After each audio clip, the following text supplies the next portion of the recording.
nandiki ni. Bu harfning talaffuz qilinishi mundaq. Ne.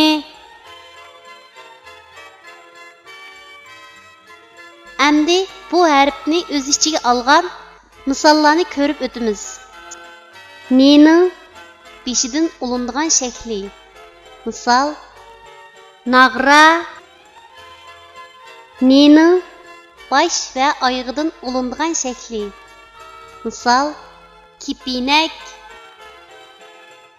Nening oyog'idan ulinadigan shakli. Misol tiyin. Nening ayrim shakli. Misol qo'g'in.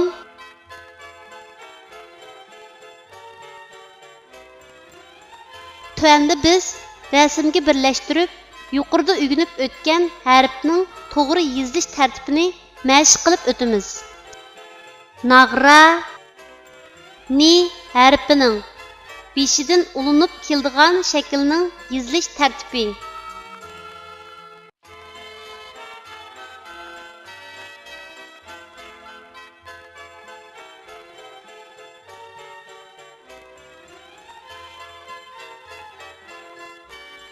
Kipinak ni harfining bosh va oyog'idan ulinib keladigan shaklning yozilish tartibi.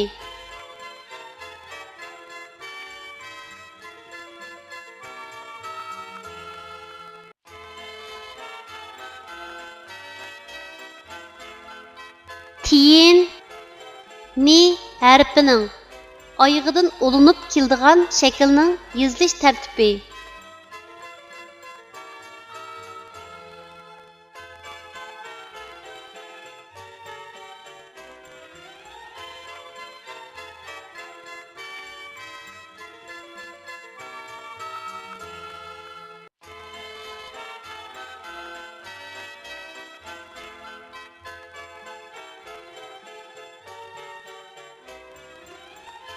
Qo'g'in ni harfining ayrim shaklining yozilish tartibi.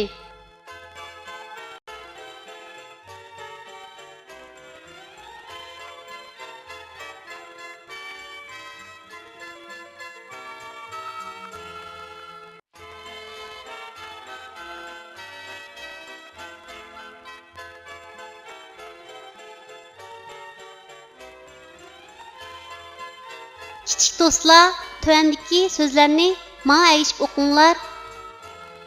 Ne, a, na, nan, a, na, ana.